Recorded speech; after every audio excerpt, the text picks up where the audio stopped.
तो ये वो आत्मनिर्भर फॉर्मेशन जिसका हम इंतजार कर रहे थे और इस आत्मनिर्भर फॉर्मेशन में आपने देखा कैसे लाइट कॉम्बैट एयरक्राफ्ट, एक हॉक, एक एलजेटी, 2 HTT-40 और डॉर्नियर, इसका ये पूरा का पूरा कॉम्बिनेशन, ये एरो फॉर्मेशन जो दिखाता है आत्मनिर्भर भारत की एक तस्वीर, एक संदेश बड़ा। जी माना ये एयरक्राफ्ट है, ये एवेक्स एयरक्राफ्ट है, ये ये टोही विमान है, airborne early warning control system है, जो कि बिल्कुल ये डीआरडीओ ने तैयार किया है। इसको नेत्रा के नाम से जाना जाता है या फिर एवेक्स के नाम से जाना जाता है। ये भी स्वदेशी एयरक्राफ्ट है भारत का, जिसको डीआरडीओ ने तैयार किया है और वायुसेना इसको इस्तेमाल करती है दुश्मन की सीमाओं पर निगरानी रखने के लिए। आसमान से जो निगरानी रखी जाती है, सर्विलेंस जो रखा जाता है, एक बड़े एरिया में जो सर्विलेंस कर सकती है, क्योंकि रडार सिस्टम की अपनी जो है लिमिटेशन होती है। जैसे कि ग्रुप कैप्टन संदीप मेहता बता सकते हैं कि किस तरह से इस तरह के एवेक्स और नेत्रा जो एयरक्राफ्ट हैं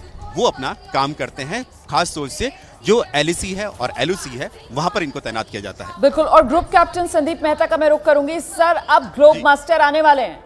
नेत्रा एवेक एयरक्राफ्ट हमने देखा, आत्मनिर्भर फॉर्मेशन हमने देखी, और संदीप मेहता सर, अब इंतजार ग्लोब मास्टर का और ये टेलीविजन स्क्रीन पर तस्वीरें। संदीप सर, ये जैसा कि हम देख रहे हैं ग्लोब मास्टर, ये अभी भारत ने रिसेंटली एक्वायर किया है, one of the latest transport aircraft है, जिसकी रीच पूरे ग्लोब की क्षमता रखता है ये पहुंचने की, और इसकी जो लिफ्टिंग कैपेबिलिटी है वो भी बहुत अधिक है। और साथ में 2 सुखोई MKI वो उसको एस्कॉर्ट कर रहे हैं, 2 सुखोई MKI। ये आधुनिक भारतीय वायुसेना का जो है पावर, ये डिनोट करते हैं। जैसा कि हम देख रहे हैं कि चाइनीज़ जो चल रहा है माहौल, उससे तो सारी अग्रिम क्षेत्रों में जो हमारे को फौज पहुंचानी है और उनका जो हैवी इक्विपमेंट पहुंचाना है, उसमें ये इसका योगदान, ग्लोब मास्टर का योगदान बहुत अधिक है। वैसे ही इसने आपदा के टाइम पे भी बहुत अधिक योगदान दिया, क्योंकि जो इसकी क्षमता है कैरी करने की वो इतनी अधिक है कि ये स्ट्रैटेजिक हैवी लिफ्ट कैपेबिलिटी प्रदान करता है भारतीय वायुसेना को। बिल्कुल। और मुश्किल से मुश्किल टेरेन में भी ये भारी से भारी जो सामान है वो पहुंचा सकता है। मैं सही कह रही हूँ संदीप मेहता सर? बिल्कुल ठीक कहा आपने।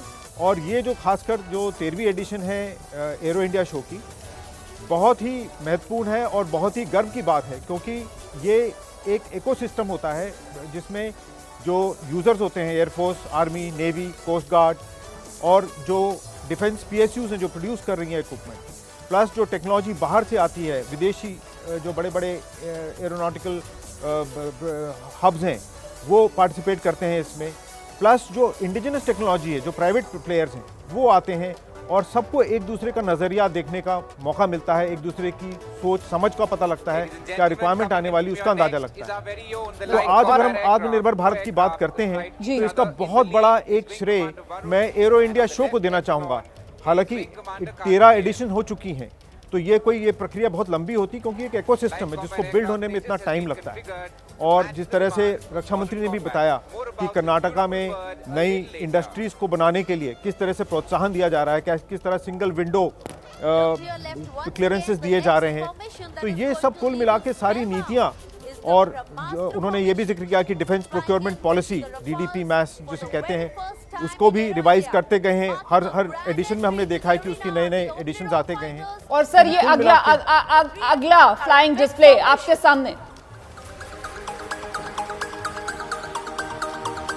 ये राफेल इस वक्त टेलीविजन स्क्रीन पर। Sir, formation leader is group captain Neeraj Cham along with wing commander Vivek Vikram and squadron leader JK Sharma of 17th Squadron, the Golden Arrows.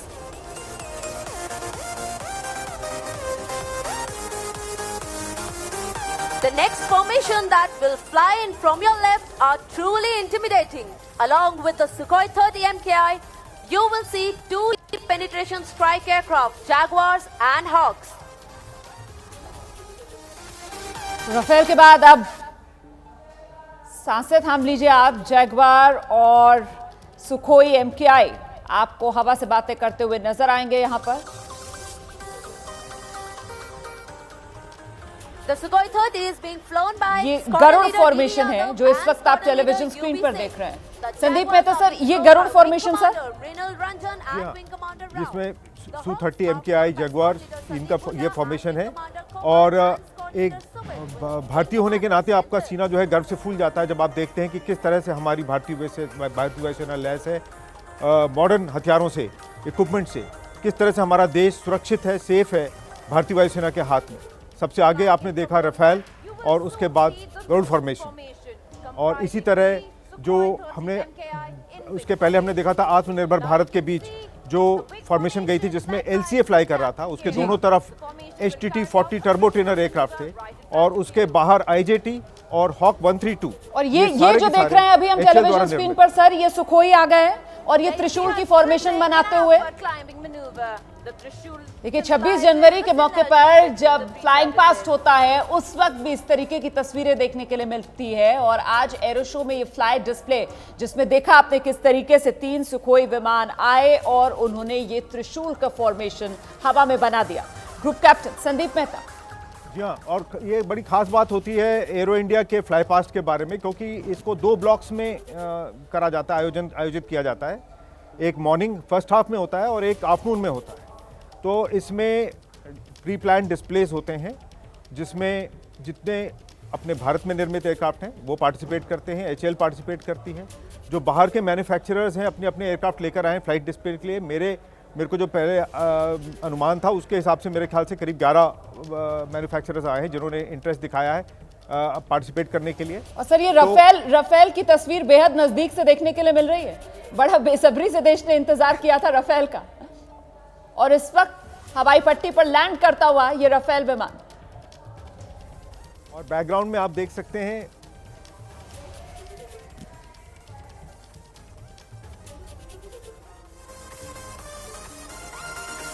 मेरे ख्याल से आकर्षण मुख्य तौर पर ये रफेल विमान ही है इस बार। Group captain Sandeep Mehta.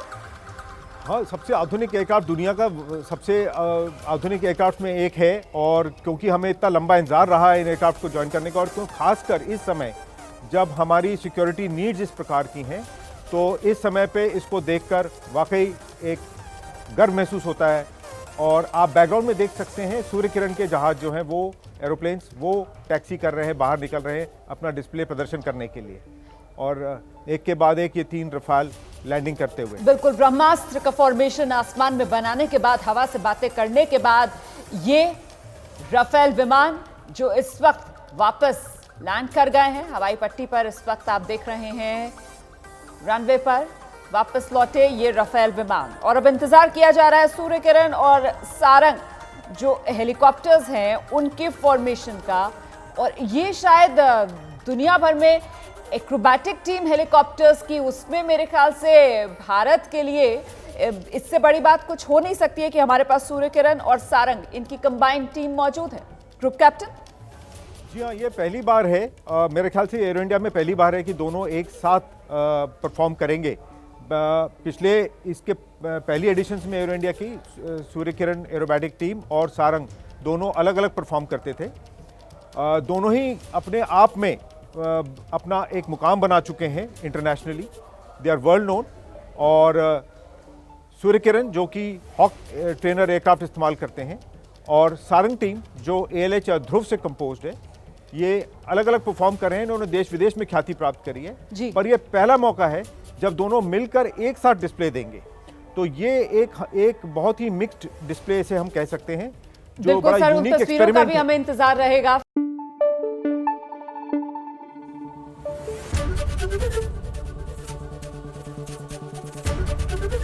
ABP news आपको रखे आगे।